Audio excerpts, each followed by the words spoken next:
السلام عليكم ورحمة الله وبركاته.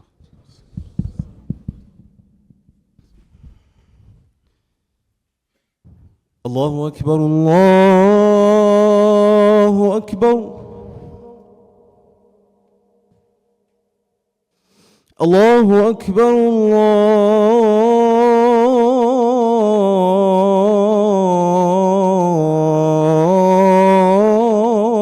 الله أكبر.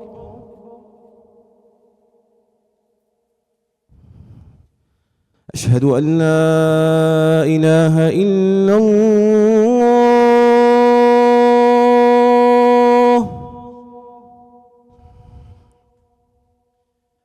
أشهد أن لا إله إلا الله.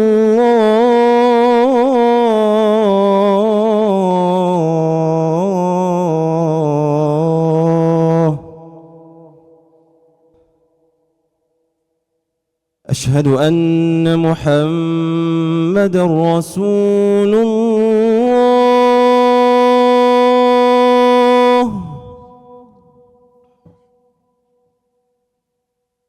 أشهد أن محمدًا رسول الله.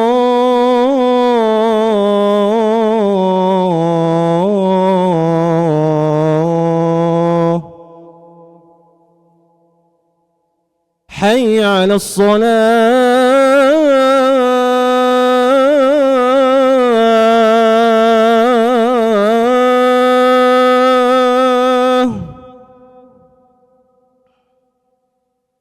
حي على الصلاة.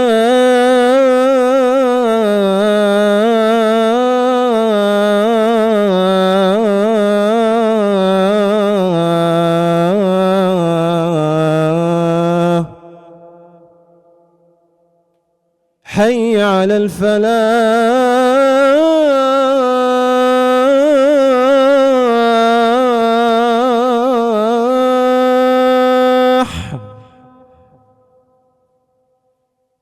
حي على الفلاح.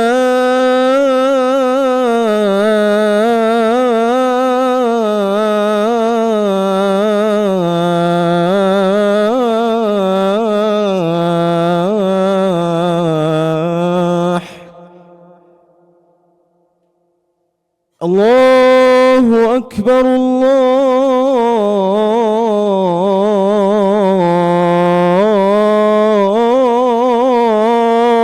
الله أكبر. لا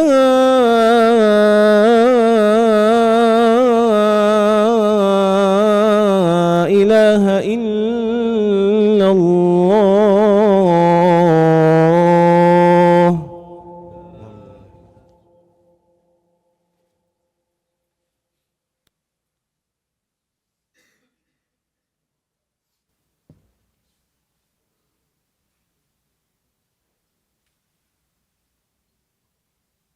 إن الحمد لله نحمده ونستعينه ونستغفره ونعوذ بالله من شرور أنفسنا وسيئات أعمالنا. من يهده الله فلا مضل له ومن يضلل فلا هادي له.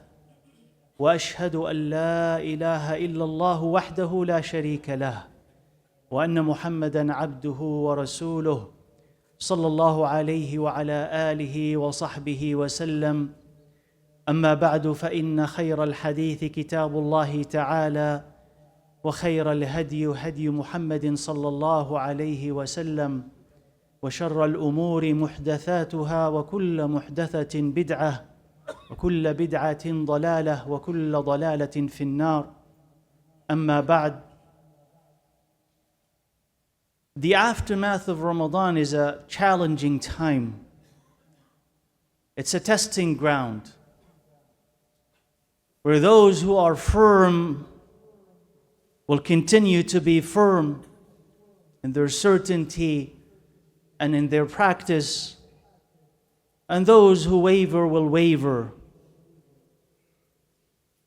It's a challenging time because our bodies are still used to acts of worship.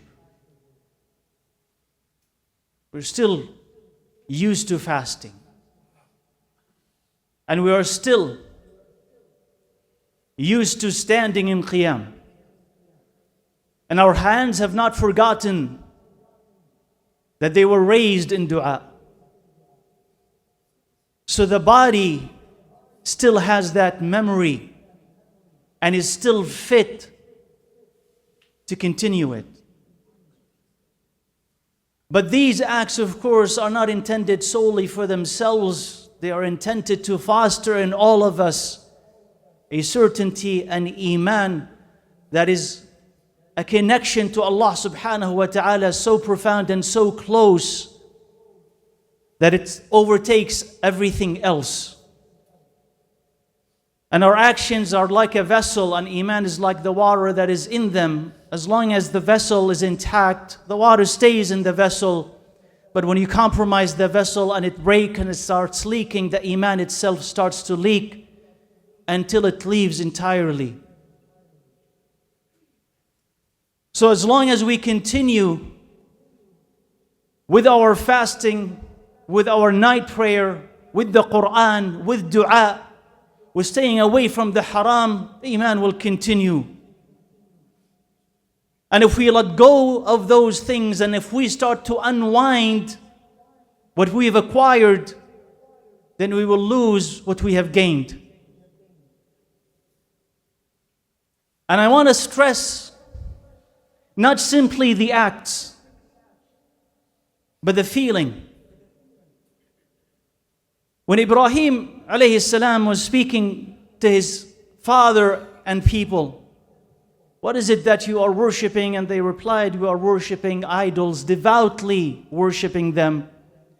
And he said, do they hear you when you call to them?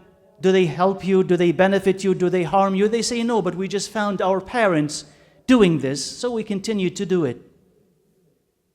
Then he asked them or said to them, so you see, whatever you are worshipping, you and your forefathers, all of them are enemies of mine, illa Rabb al-Alameen. Whatever you worship is an enemy of mine except the Creator, the Rabb of all. Then he explained who Allah is and why he has that relationship to him. He said, الَّذِي خَلَقَنِي فَهُوَ يَهْدِينَ. The one who created me and who guides me. And some people, when they hear that, they simply think that this guidance is guidance in the hereafter matters, in the next life. هِدَايَةٌ فِي أُمُورِ الْآخِرَةِ فَقَطْ. He guides me in salah, guides me in fasting, guides me in hajj, that's it, but not the rest of my life. But this hidayah is hidayah in worldly and religious matters. هِدَايَةٌ فِي أُمُورِ الدُّنْيَا وَالْآخِرَةِ. ومن لم يسأل الله الهداية في أمور الآخرة والدنيا كذلك فهدايته منقوصة. If you're not asking Allah for hidayah in other worldly matters and in worldly matters, then your hidayah is deficient, is incomplete. So your hidayah that comes from Allah Azza wa Jal is a hidayah that transforms into questions like, should I marry this or that? How do I solve my marital problems? How do I raise my kids? Do I buy or do I rent? Is this major good for me or not? Is this job good for me or not? How do I wake up? How do I sleep? How do I comb my hair? How do I dress? How do I walk? How do I stop? Because Allah Azza wa Jal has provided guidance for all of this. The last thing that they say and the first thing that they say when they wake up, the first thing that they say when they wake up is Allah's name.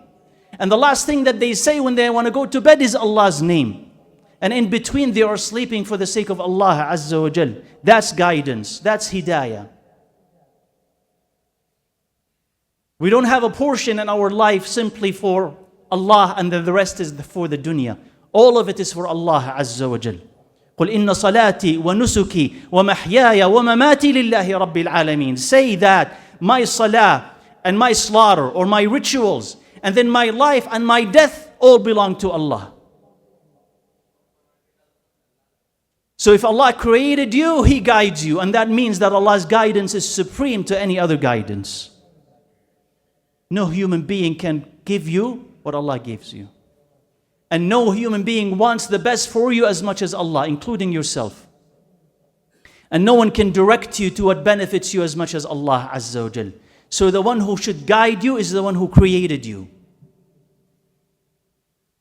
Then he said, وَالَّذِي هُوَ يُطْعِمُنِي وَيَسْقِينَ. And it's He alone who gives me food and drink. And if a person really believes that, they will meet it with both gratitude and submission. If Allah is the only one who gives you and sustains you and provides you, then Allah Azza wa Jalla deserves all of your gratitude. All of it. There's no one greater in your eyes than Allah Azza wa Jalla. Who else feeds me? Who else takes care of me? Allah. And if that is true, they submit to no one but Allah Azza wa Jalla. So Allah is the greatest in their eyes. And that lends them to believe, or leads them to believe, that they should not submit to anybody but Him subhanahu wa ta'ala. And they should have the greatest gratitude to Allah subhanahu wa ta'ala. So He is supreme and highest and dearest in their eyes. وَإِذَا مَرِضْتُ فَهُوَ يَشْفِينَ. And if I become sick, He heals me.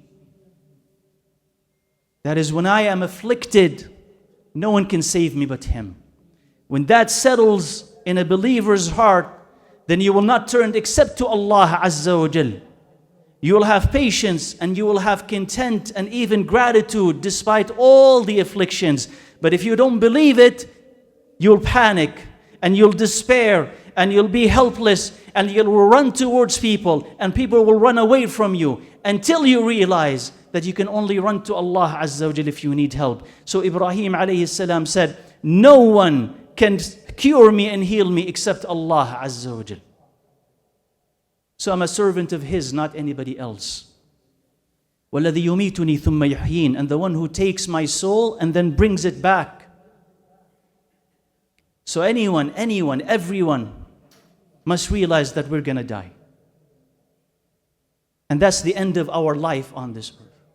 It doesn't matter how long you live. It doesn't matter how healthy you are. It doesn't matter how you try to avert the mention of death or thinking about it. You are going to die. So how is your life transformed if you know this? Allah will take your soul. Have you asked Allah Azza wa Jal for the best of conclusions? Have you asked Allah for ease during that time? Have you asked Allah for support when you're about to die? Have you asked Allah that He should take your soul while you are a believer? Have you asked Allah to save you from sin? Because you don't know if you are sinning, whether you'll be die on that sin or not, and be resurrected committing that sin on the day of judgment. Among the sinners, you are going to die and we're going to die. And then we're going to be brought back to Allah Azza wa Jal. وَالَّذِي أَطْمَعُ أَن يَغْفِرَ لِي خَطِيئَتِي يَوْمَ الدِّينِ. And the one that I hope, truly hope, will forgive my sin on the day of judgment. So we know that we're carrying the burden of these mistakes, and our destination is the day of judgment. Our destination is not buying a house. Our destination is not simply getting married and having children. Is not being promoted. All these things, they come, but they do go. So what is your destination? It's not to eat and not to drink. What is your destination? You're going to die.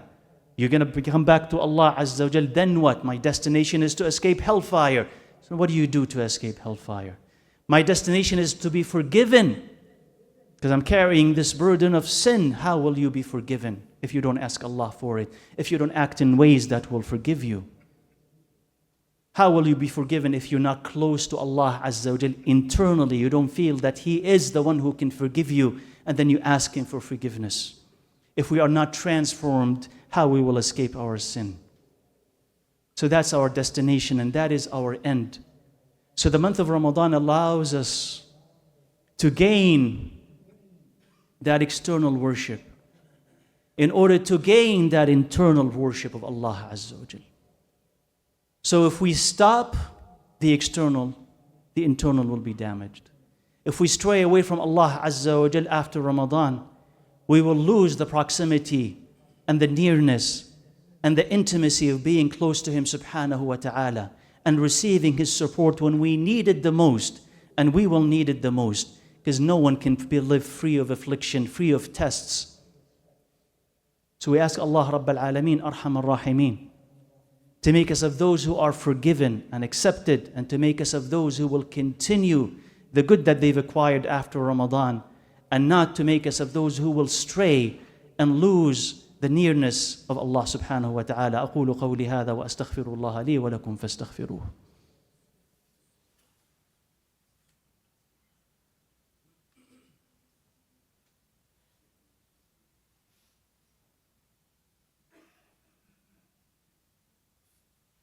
الحمد لله رب العالمين والصلاة والسلام على رسوله محمد وعلى آله وصحبه وسلم.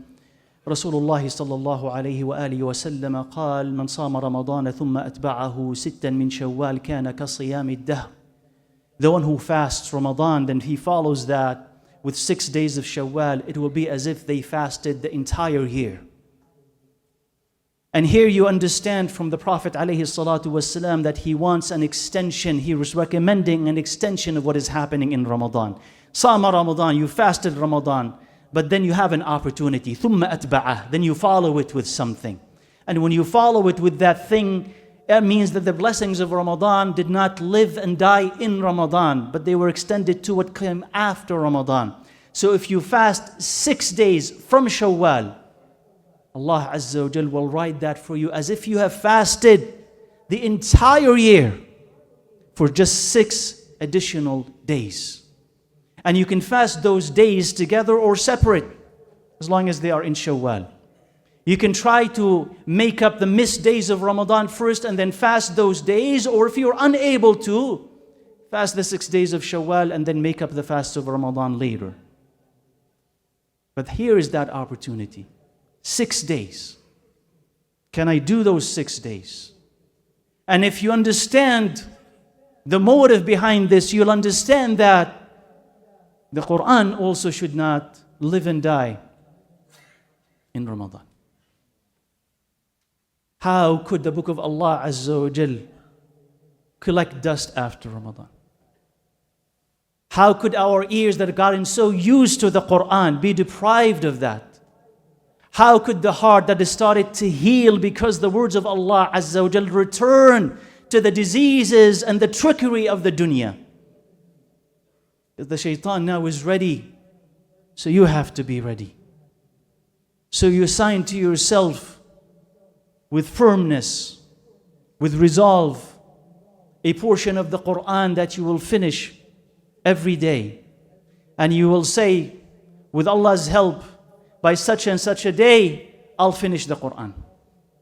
You'll assign to yourself with much resolve and commitment and dua some night prayer. You resolve to yourself and commit to some sadaqah. You assign to yourself a daily dua to be forgiven and to acquire what you need on that day, week, month, and year. You assign to yourself a dhikr of Allah Azza wa Jal to revive the heart and protect you against the shaitan. What is interesting is that Ramadan was like a castle.